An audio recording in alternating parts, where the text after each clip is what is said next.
Hello and welcome back. अब discuss करते हैं हम equation from linear programming. This question is from March 2014। Question है maximise z equal to 4x plus 10y। तो ये है हमारा ऑब्जेक्टिव फंक्शन। सब्जेक्ट टू, ये सब हमारे रेस्ट्रिक्शंस दिए हुए, ये दोनों इनइक्वालिटीज हमारी रेस्ट्रिक्शंस है। और आखिर में दिया है x and y both are greater than equal to 0, यानी कि हमारा जो फीजिबल रीजन है, the feasible region will belong to the first quadrant. तो सबसे पहले तो हम ग्राफ बनाएंगे ये इनइक्वेशंस का। Let us write down the first inequation which is 2x plus 5y less than equal to 10। इसका इक्वेशन फॉर्म लिखते हैं। इक्वेशन फॉर्म होगा इसका 2x plus 5y is equal to 10। अब ये लाइन ड्रॉ करने के लिए हमें दो पॉइंट्स की जरूरत होगी। So if we substitute x as 0, इसमें अगर हम x की वैल्यू 0 डाल देते हैं सो रह जाएगा 5y is equal to 10, so y is equal to 2। तो यहाँ से हमें एक पॉइंट मिल गया से a 0, 2। Next we assume y as 0. So if we make y as 0, so 2x is equal to 10, so therefore x is equal to 5.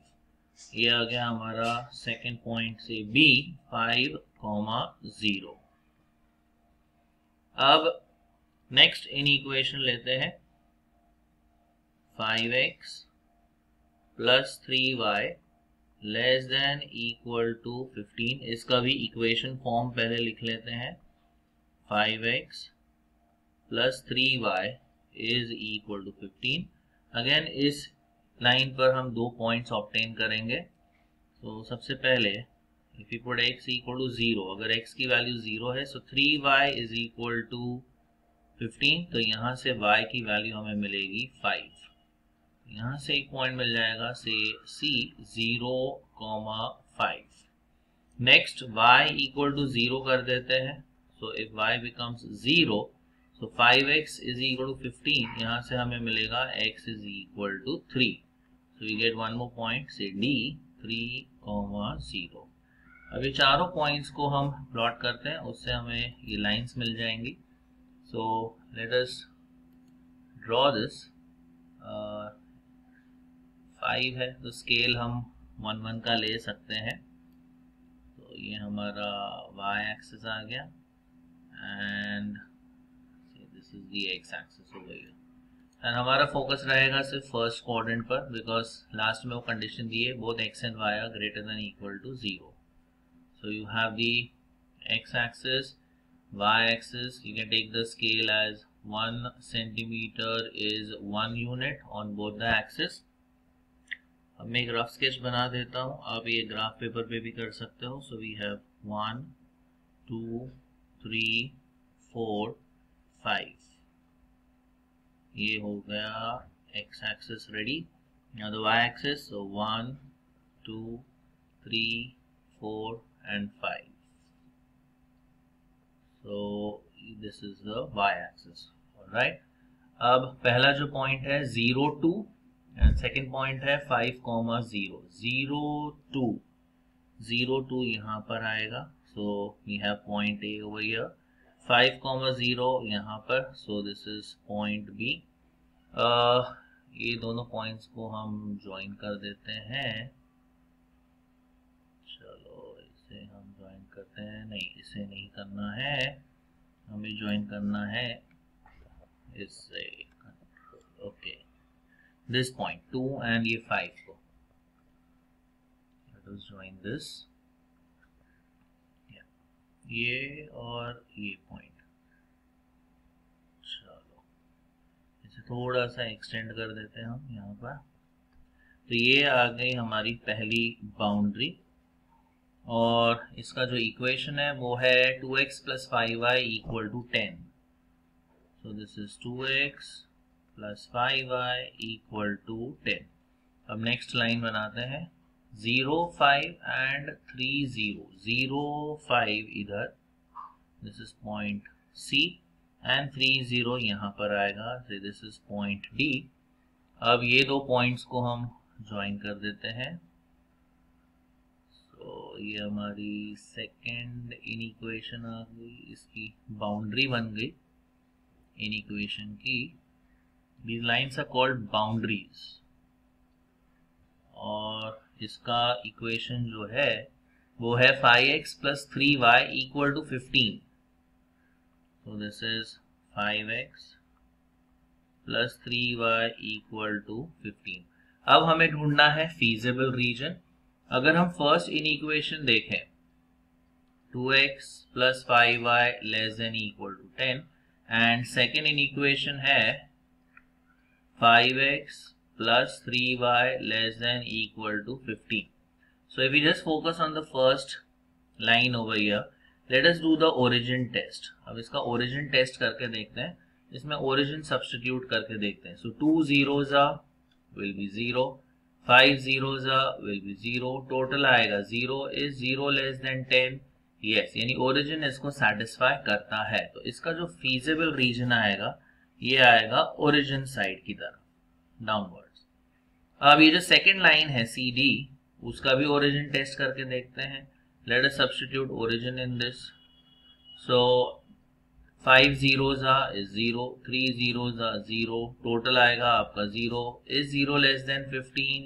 Yes, मतलब इसका feasible region भी कहाँ पे आएगा, origin side की तरफ। So if you observe, ये जो चार areas है, right, 1, 2, 3 और 4, this is the common area जो दोनों कंडीशन को सेटिस्फाई करता है। देखिए ये वाला एरिया तो नहीं होगा बिकॉज ये लाइन के ऊपर है, फर्स्ट लाइन के भी और ये सेकंड लाइन के भी ऊपर है, तो ये वाला एरिया तो नहीं होगा।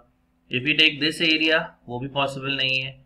ये CD के नीचे है लेकिन लाइन AB के ये ऊपर आता है, तो ये फीजिबल रीजन नहीं हो सकता। ये वाला भी नहीं होगा बिकॉज अगेन ये AB के नीचे है लेकिन CD के ऊपर आ रहा है, ये नॉन ओरिजिन साइड पे है, तो ये कॉर्नर वाला एरिया ही हमारा feasible region होगा। So we just clear this off। So we have found the feasible region। This is the feasible region, ये वाला। तो ये है हमारा feasible region, मतलब ऐसा रीजन जो दोनों इनइक्वेशंस को सेटिस्फाई करता है। So we have the feasible region। अब इसके कॉर्नर पॉइंट्स देखते हैं। एक तो है पॉइंट A, दूसरा है ओरिजिन, फिर एक है पॉइंट D। ये वाला कॉर्नर पॉइंट हमें ढूंढना होगा। अब सपोज इसे हम नाम दे देते हैं E। So to obtain E, अब E में से देखिए ये दो लाइंस बाहर आ रही हैं, तो ये दोनों लाइंस का इक्वेशन सॉल्व करेंगे और हमें E मिल जाएगा। So for point E let us solve the two equations, because ये दोनों इक्वेशन इंटरसेक्ट कर रहे हैं E पे। सो साइमल्टेनियसली अगर हम सॉल्व करते हैं तो E की वैल्यू मिल जाएगी, ये तुम्हारा first equation, and 5x plus 3y equal to 15, ये तुम्हारा सेकेंड इक्वेशन। अब इक्वलाइज कर देते हैं, फर्स्ट इक्वेशन को से इंटू 5 और इसको इंटू 2 कर देते हैं। So 5 2 that's 10x plus 25y is equal to 50, फिर इसको 2 से मल्टीप्लाई कर दें तो 2x plus 6y is equal to 30। Now we subtract, x term गया, ये आ जाएगा आपका 19y और ये हो जाएगा 20। सो y की वैल्यू आती है 20/19। अब नेक्स्ट हम जहां अभी x को इक्वलाइज किया, अभी हम y को इक्वलाइज कर देते हैं। ओके, सो y को इक्वलाइज करने के लिए इसे इंटू 3 कर देते हैं और इसे इंटू 5 कर देते हैं। सो 2 3s that's 6x, 5 इंटू 3 हो जाएगा 15y, यहाँ पर आ जाएगा 30, देन 5 5 जाएगा 25x, 5 3s ये हो जाएगा 15y, 15 5s this becomes 75। Now if we subtract, y term चला गया, ये आएगा आपका माइनस 19x और ये है माइनस 45, तो यहां से हमें x की वैल्यू मिल जाएगी एज 45/19। तो पॉइंट E हमें मिल चुका है, point E is 45 upon 19 and 20 upon 19. Okay, so we have the corner points A, O, D, E. ये है हमारे corner points. So the corner points are point A. A के coordinates है 0, 2. A is 0, 2. फिर है origin 0, 0. फिर है D. D के coordinates है 3, 0. D के coordinates है 3, 0. एंड आखिर में point E which is 45 by 19 and 20 by 19. अब हमारा ऑब्जेक्टिव फंक्शन लेते हैं. ऑब्जेक्टिव फंक्शन है 4x plus 10y और हमें ढूंढना है उसका maximum value. So let us go to the objective function. 4x plus 10y, z is equal to 4x plus 10y. So z at A is 4 into 0 plus 10 into 2, so that is 0 plus 20, ये आ जाता है 20. Then z at O, origin, so this is 4 into 0 plus 10 into 0, ये आएगा 0 plus 0, total value is 0. Z at point D will be 4 into 3, 10 into 0, ये आ जाता है 12 plus 0, that is 12. And Z at point E, Z at point E is 4 into 45 upon 19 plus 10 into 20 upon 19. अब 4 into 45 होता है 180, ये हो जाता है आपका 200 एंड नीचे आएगा 19. So this is 380 upon 19 which is again 20. तो दो जगह पर मैक्सिमम वैल्यू मिली है A एंड E पे, तो यहाँ पे इनफाइनाइट सॉल्यूशंस आएंगे. देखिए, so therefore we say Z is maximum at all points. Okay, this is the case of infinite solution. All points joining, okay, segment AE, and the maximum value of Z, that is Z max, is equal to 20. तो सारे points जो AE पे आएंगे, okay, Z will be maximum at all these points और उसका maximum value होगा 20.